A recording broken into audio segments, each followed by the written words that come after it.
Quiero tomarme como cada domingo un rato para compartir una palabra específica em, que obviamente entendemos que viene de parte de Dios y para este tiempo, ¿sí? La semana pasada terminamos el mensaje hablando acerca de una nueva pandemia. Si no vieron ese mensaje, se lo recomendamos mucho. Nos gustaría que todos vean ese video y que además puedan tomar el desafío que soltamos al final de la transmisión. En todo este tiempo, bueno, estoy como el derribador, ¿no? Ya no sé qué día va, pero sé que vamos después del 110, me parece, ¿no? De la cuarentena. Y en todos estos días, en todo este tiempo, hemos estado tratando de entender el propósito de Dios detrás de la pandemia. ¿Sí? Sabemos que a Dios no se le escapa nada, Él está por encima de todo, ¿sí? Así que Él tiene evidentemente un propósito con nosotros que va más allá de la situación que estamos viviendo y que además incluye la situación que estamos viviendo. Si ustedes recuerdan, los que nos vienen siguiendo desde siempre, hemos estado predicando de lo que Dios nos mostró para este tiempo y hubo un mensaje muy específico donde hablamos de la reina Esther y a través de su historia pudimos entender de parte de Dios los distintos niveles o como se dice ahora, las distintas fases, ¿no? De lo que Dios está haciendo con nosotros como iglesia. Si no se acuerdan de ese video, quizás no estuvieron ese día en la transmisión, pueden después buscar en nuestro canal el mensaje que se llama Entendiendo los tiempos, nivel 2. Porque hay dos mensajes que comienzan con el mismo título, pero este al que estoy haciendo referencia es el nivel 2. Y entonces van a recordar que cuando enseñamos sobre la reina Esther, entendiendo obviamente nuestro tiempo de ahora, nos dimos cuenta de que estamos entrando a la etapa de influencia a nuestro mundo, ¿sí? Hemos atravesado un tiempo de encierro con propósito, en el cual Dios trabajó con nosotros, Dios nos formó, bueno, lo sigue haciendo, pero también nos habló acerca de cómo sería nuestro regreso a la calle, ¿sí? No estamos hablando del regreso físico, en ese aspecto nos ajustamos a las normativas vigentes, no hay ningún problema con eso, pero sí nuestro regreso en el sentido evangelístico, en el sentido espiritual, en el sentido de influencia. Y además en el buen sentido de la influencia. A veces la palabra influencia es entendida como algo negativo, ¿no? Como que están ejerciendo violencia sobre mis decisiones. No estamos hablando de ese tipo de influencia. Hablamos de la influencia necesaria en este tiempo para llevar a los desanimados al ánimo de Dios.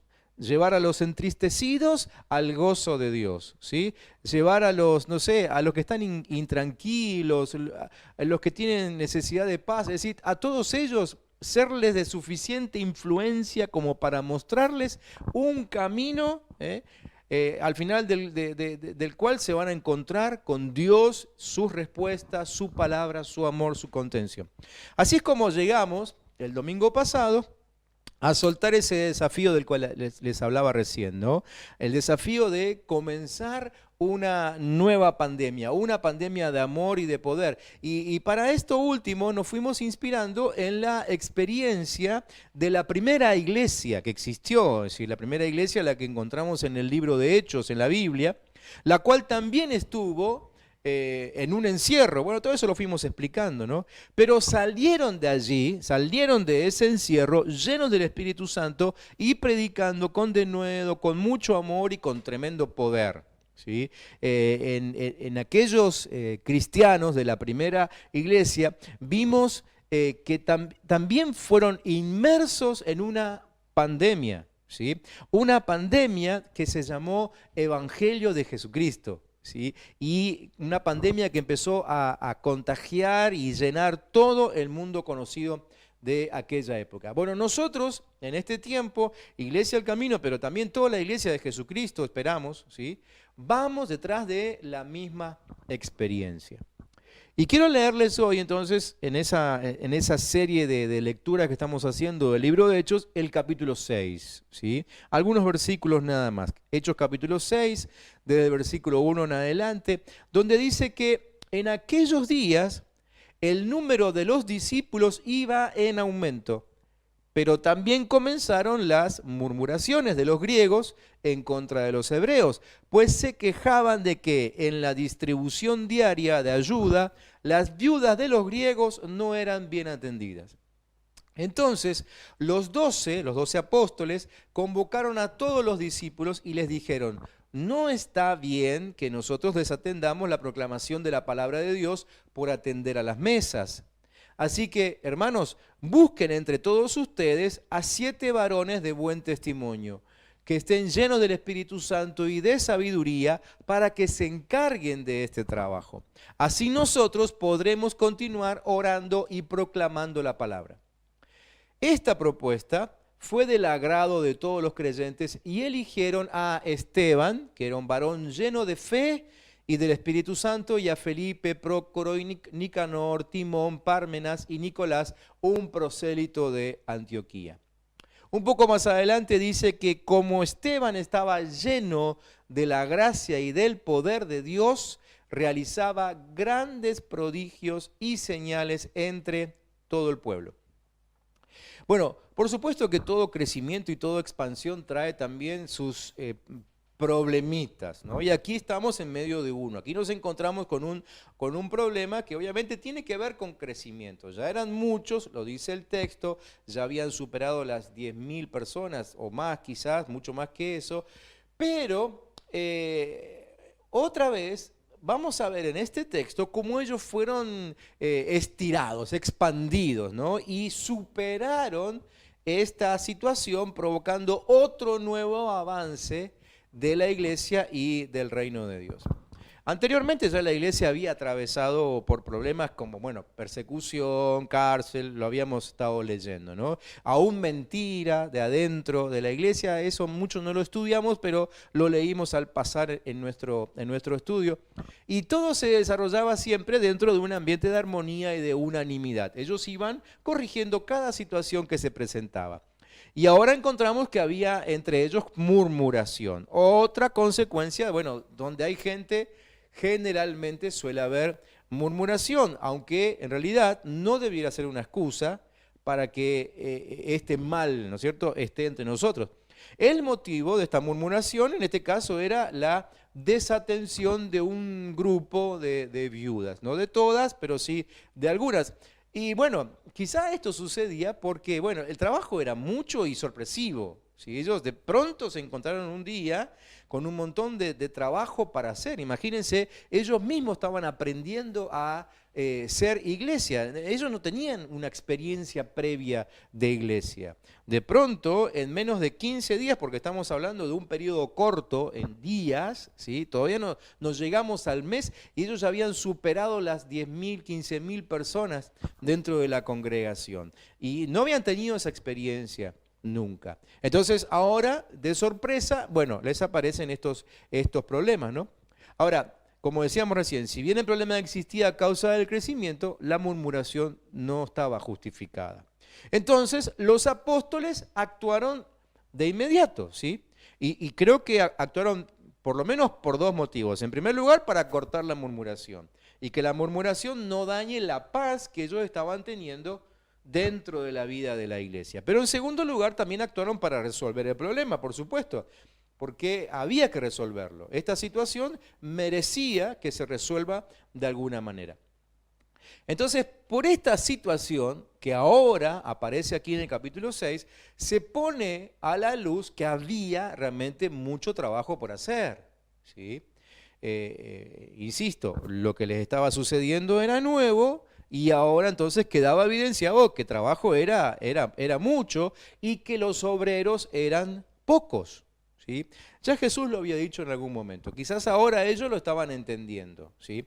De que había mucho para hacer y pocas manos para servir. Así es como los apóstoles entonces convocan a la multitud, como recién lo leímos. No para pedir opinión de lo que hay que hacer, sino más bien para determinar cómo organizarse y resolver todo esto, ¿sí? Y poner en claro que Si ellos se dedicaban a servir a las mesas, como dice el texto, en realidad no se trata de mozos, no estamos hablando de hombre de blanco con corbatín, sino que estamos hablando de servir a la necesidad.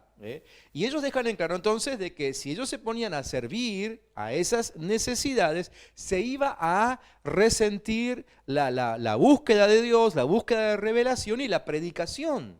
¿Sí?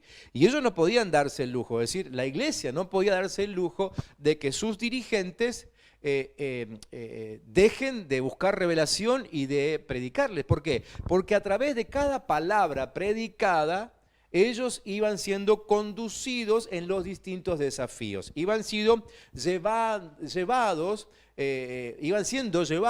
un poco más allá en el propósito que Dios tenía para ellos, ¿sí? Es decir, la enseñanza de los apóstoles era fundamental.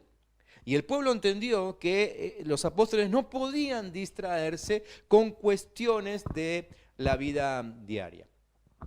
Entonces todos estuvieron de acuerdo de que era el momento oportuno de levantar nuevos obreros, nuevos servidores, ¿sí? Se necesitaban más manos, era tiempo de sumar más gente, pero no a cualquiera, ¿sí? Más allá de que la iglesia no llevaba mucho tiempo de existencia todavía, pero tampoco se podía sumar a cualquiera a la tarea, porque no se trata, y en la vida de la iglesia esto lo vemos todo el tiempo, no se trata de poner a alguien por compromiso o de elegir gente por quedar bien o simplemente porque, bueno, hay buenas personas entre nosotros, ¿sí? O tampoco ponemos a alguien a servir simplemente porque sepa mucho de la Biblia. Nada de eso es garantía de que realmente cumpla con su tarea de servicio. Estos son errores que hemos cometido y que, bueno, vamos aprendiendo. Entonces, los apóstoles le dan a ellos consignas muy claras acerca de a quiénes había que elegir, dónde tenían que poner su mirada, dónde había que enfocarse para poder elegir a las personas adecuadas para esta tarea. El texto realmente es muy rico, no tenemos tiempo para desarrollarlo exhaustivamente, pero bueno, les dejo el desafío para que ustedes puedan investigar y estudiar un poco más, y después seguramente en la semana, en los grupos de crecimiento inclusive podrán intercambiar alguna que otra opinión. Pero fíjense rápidamente qué es lo que los apóstoles les ponen como pautas, como consignas, como decía recién, para formar ese nuevo equipo de trabajo. Dice, en primer lugar, dice que sean elegidos de entre ustedes, así que tiene que ser gente conocida, ¿sí? Dice también que tienen que ser hermanos, por lo tanto, creyentes, es decir, personas que crean lo mismo que creemos nosotros. Tercero, dice que elijan 7 varones, y aquí aclaro que la palabra varones es una palabra del contexto. En el momento de aquel tiempo no se veía muy bien que una mujer esté sirviendo en esta tarea y mucho menos que su nombre aparezca en las listas. Hoy, gracias a Dios, todo eso cambió. Pero aquí cuando se dice 7 varones, en realidad se está mostrando que sean personas que puedan trabajar en equipo. Esa es una de las condiciones que los apóstoles establecen, que puedan trabajar en equipo. Cuarto, que sean de buen testimonio, es decir, personas de confianza. Quinto, que sean llenos del Espíritu Santo, con autoridad. Sexto, que sean de sabiduría, es decir, competentes. Y séptimo, a quienes encarguemos, dicen los apóstoles, o sea, tenían que ser responsables. Bien. Como les dije, esa lista es muy exhaustiva y podemos pasarnos un par de horitas reflexionando sobre cada una de esas palabras o frases que encontramos allí. Pero quiero que nos detengamos en 3 características básicamente. ¿Por qué lo vamos a hacer? Porque para nosotros también es un tiempo de buscar más manos, de buscar más personas. Nosotros también estamos pensando en quién nos va a ayudar a extender el reino. ¿Sí? Nosotros también necesitamos hoy hombres y mujeres comprometidos, de todas las edades, pero comprometidos con el reino de Dios para servir a la increíble cantidad de necesidades que tenemos a nuestro alrededor. Ni hablar de las que todavía tendremos, ¿sí? De las que se vienen ahora, no sé, en el transcurso de lo que queda de la pandemia, al final de la pandemia, ¿sí? Necesitamos contar con más gente, necesitamos que se siga sumando a la vida de la iglesia esa gente que pueda reunir estas características. Entonces, déjenme que me detenga en 3 características en primer lugar, ¿sí? Y la primera de ellas, que son las características que les pidieron los apóstoles, ¿no? La primera es de buen testimonio, buen testimonio.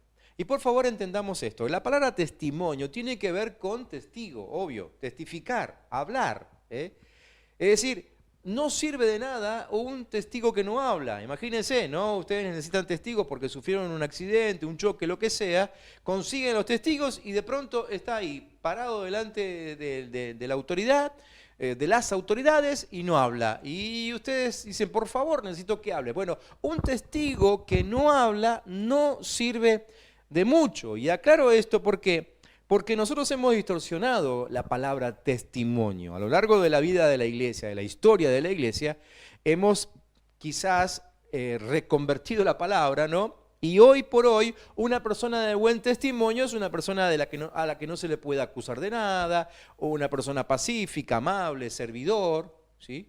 Pero la verdad es que uno puede ser todo eso y aún así no hablar. Es decir, uno puede no ser acusado de nada, ser pacífico, ser amable, ser bonachón, servidor, y aún así no ser testigo, ¿sí? Tengo en mente, inclusive aquí en la cuadra donde vivo, algunos vecinos que tienen estas características, pero que ni siquiera nunca declararon creer en Jesús. Entonces, la característica fundamental de ser testigo y de tener buen testimonio es la de hablar. Entonces, había que buscar personas que estén cumpliendo con la gran comisión, que estén predicando, que estén hablando a otros de Cristo. Esta es la primera cualidad que los apóstoles le piden a aquella iglesia. Pero como siempre decimos, no está en la Biblia para saber lo que ellos necesitaban en aquel tiempo hace 2000 años atrás. Está en la Biblia para que sepamos que hoy Dios pide lo mismo, ¿sí? Y que la gente de buen testimonio que Dios espera que aparezca hoy por hoy es esa gente que hable de Él. No la gente que simplemente sea bonachona y no se le acusa de nada, Que sea gente que hable de Él, que cumpla con la gran comisión, que haga discípulos. Y todo eso se hace hablando, testificando. La segunda característica que los apóstoles le piden a la comunidad es que a quienes vayan a elegir estén llenos del Espíritu Santo, ¿sí? Llenos del Espíritu Santo. Y la palabra llenos en el original establece bien cuál es la idea concreta, la de estar completo, repleto, abundante, ¿sí? Todo eso significa lleno del Espíritu Santo. Todavía no, el apóstol Pablo ni siquiera estaba en juego, y todavía mucho menos había escrito Efesios 5:18, donde él sí nos da la orden de ser llenos del Espíritu Santo, pero estos discípulos ya lo sabían. Ellos sabían que la única garantía de que nunca se manifiesten nuestras dobles motivaciones, nuestras pasiones escondidas, nuestros enojos, nuestros rencores, que no se manifieste nuestro deseo, nuestra voluntad, es estando lleno del Espíritu Santo. Es decir, si yo estoy lleno del Espíritu Santo, no hay posibilidad de que se manifieste lo mío, no hay nada de mí, ¿sí?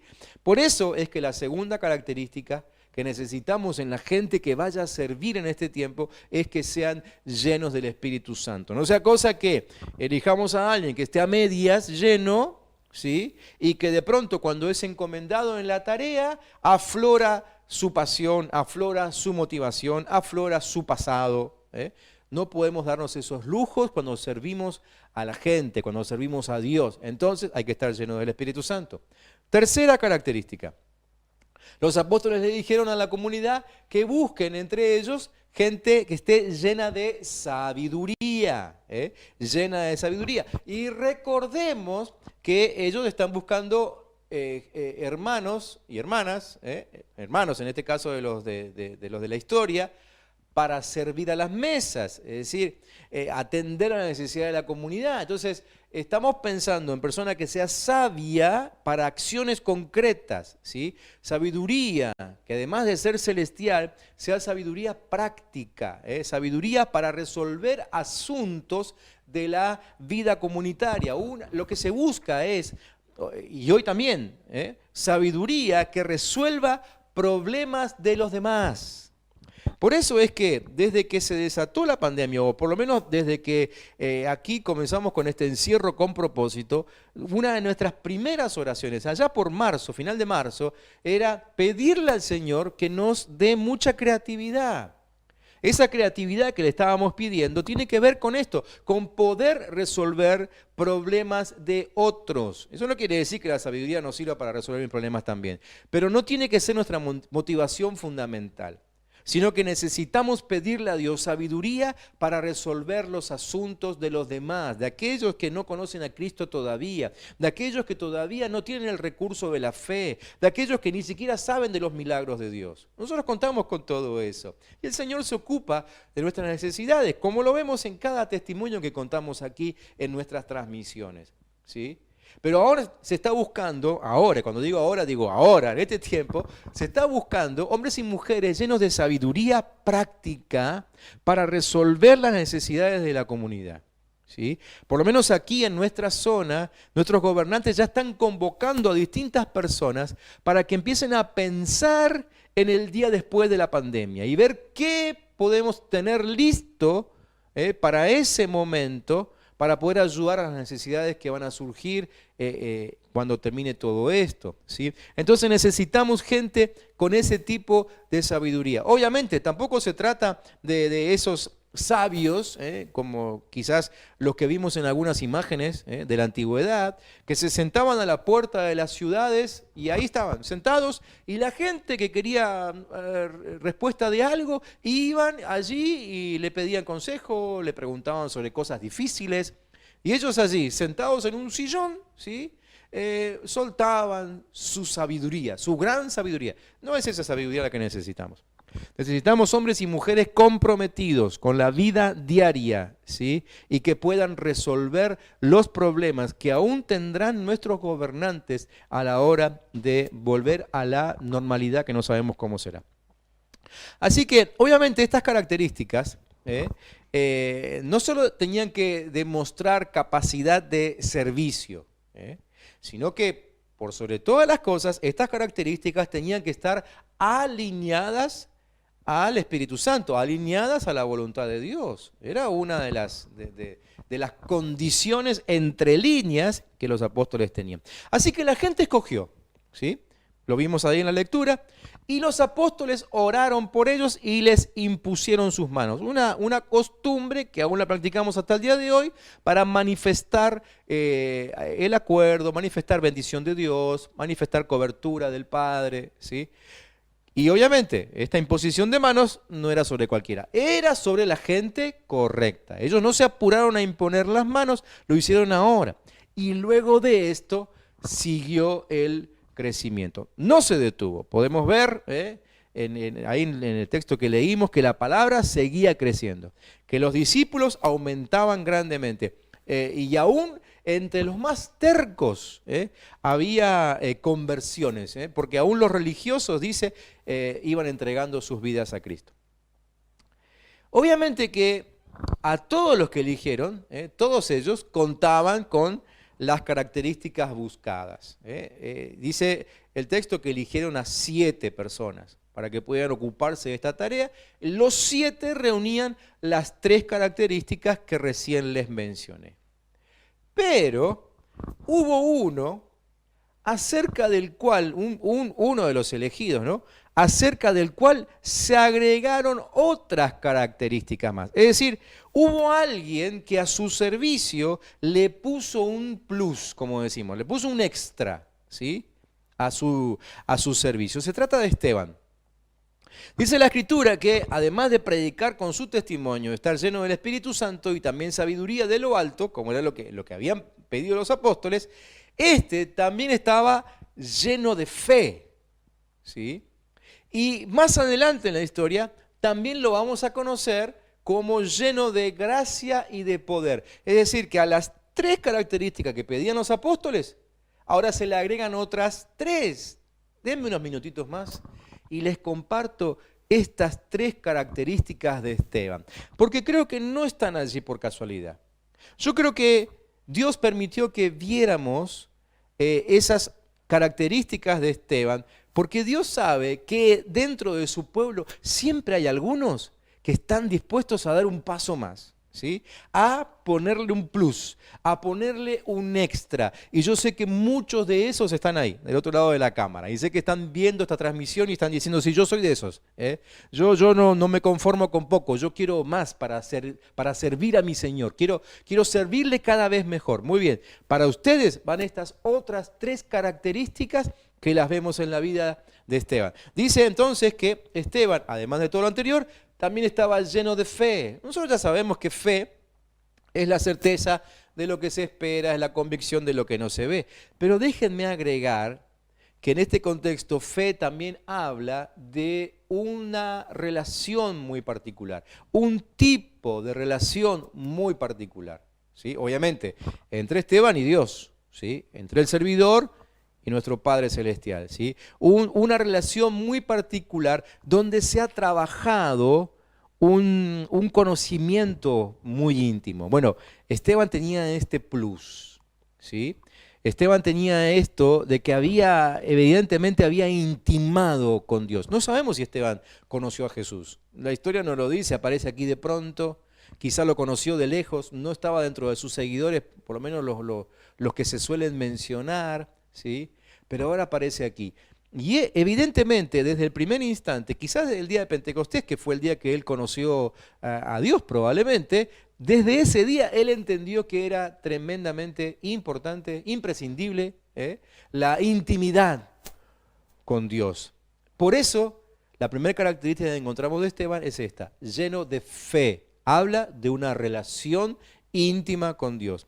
La segunda característica que se menciona acerca de Esteban es que estaba lleno de gracia, ¿sí?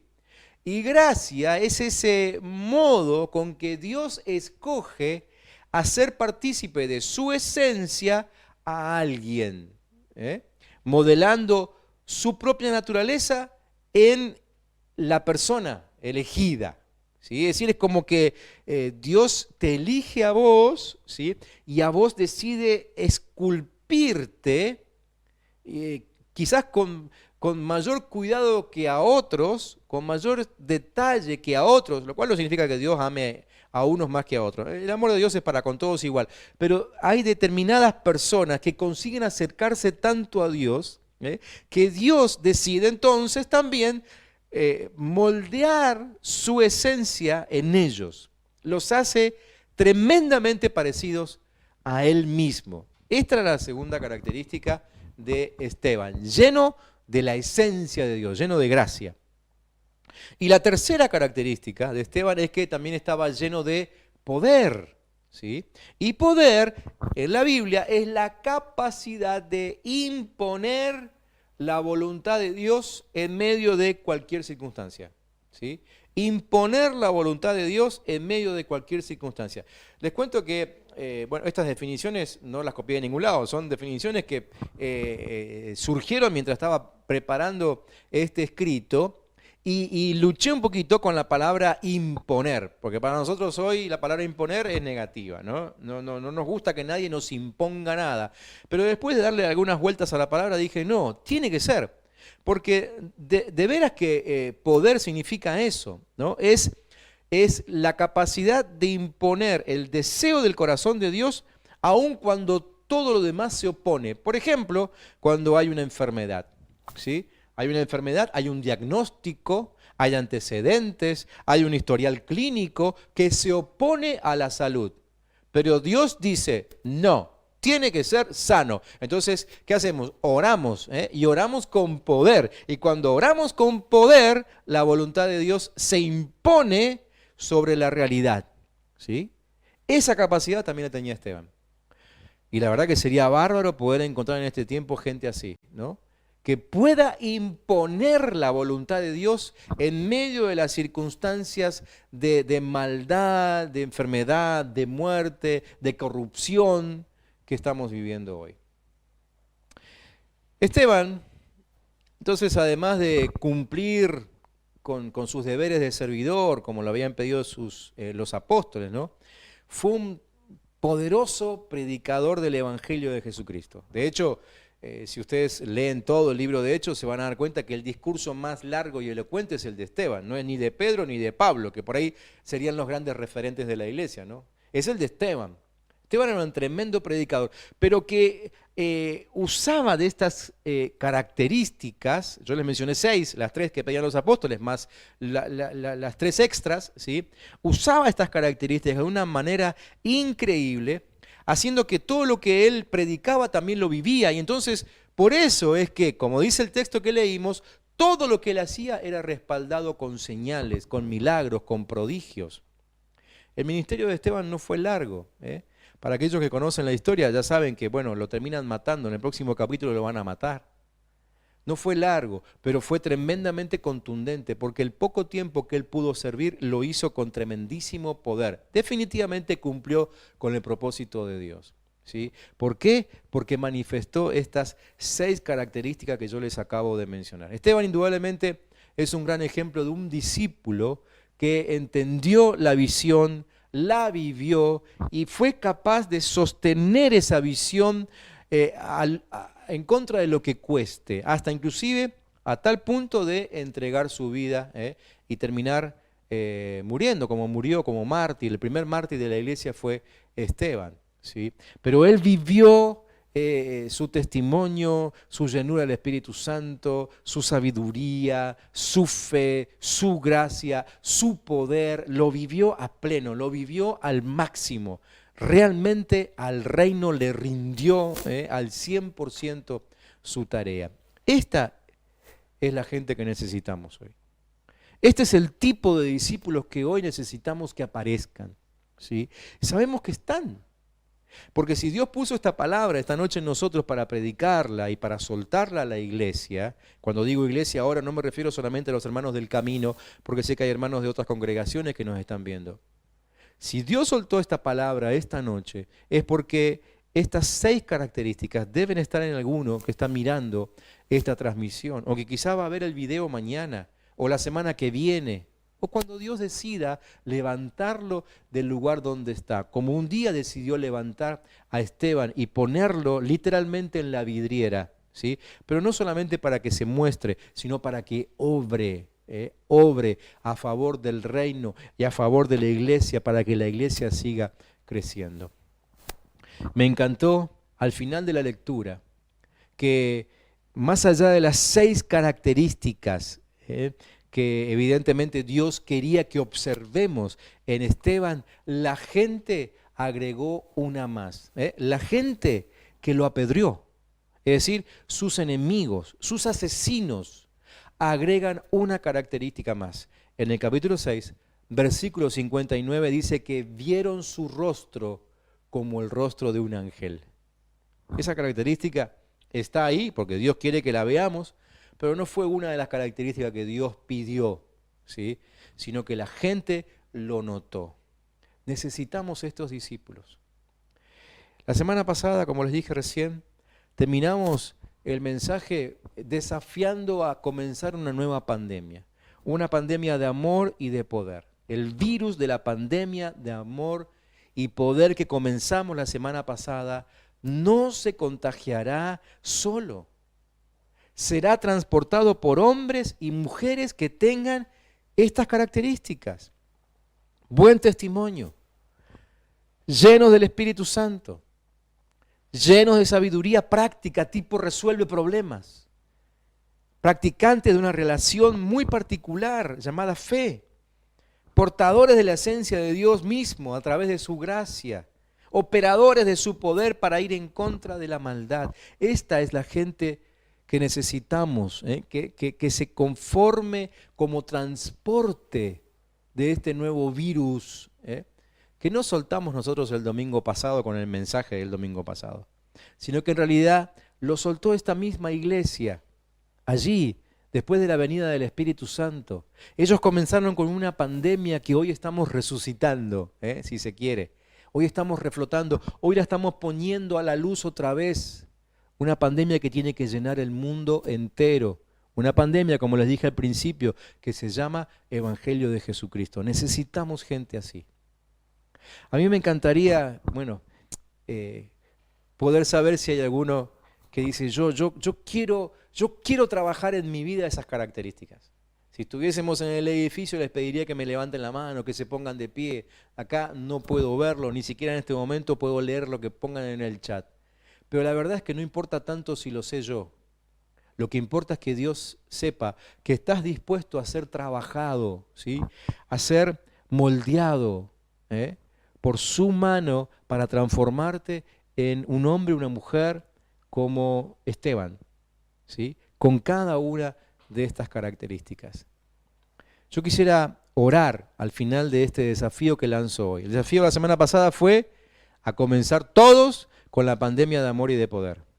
El desafío de hoy es que esa pandemia sea transportada por hombres y mujeres con estas características. Espero que hoy también le diga sí a ese desafío. Me encantó ver que terminó la transmisión de la semana pasada y empezaron a llover en el WhatsApp, en las redes, empezaron a pegar fotitos, dibujitos, memes, qué sé yo, que no sé cómo se llama todo eso, ¿sí? Que decía pandemia de amor y poder. Me encantó porque esa frase no surgió de por ahí, la inventamos nosotros acá ayer, el domingo, ¿no?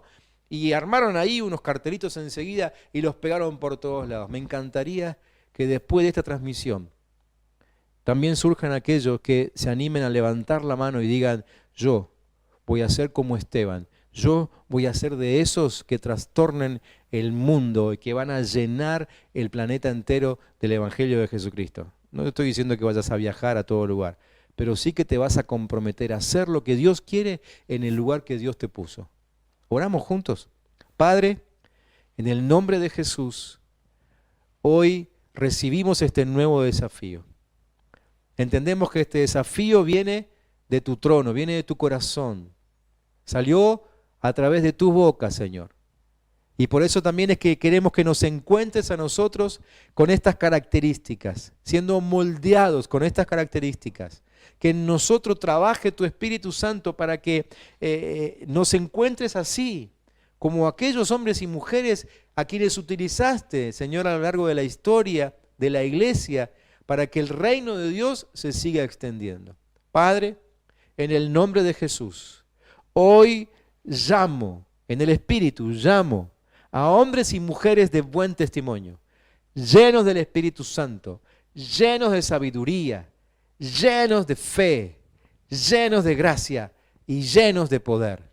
Señor, que tu Espíritu Santo los convoque, que en esta misma semana se pongan en pie y empiecen a hacer la tarea de evangelista que nos convocaste, que nos encomendaste, Señor. Y que cada uno en su lugar empiece a levantar a esos discípulos de Cristo Jesús, Padre, para que así entonces la pandemia de amor y poder nunca deje de correr. Bendigo a tu iglesia en el nombre de Cristo Jesús.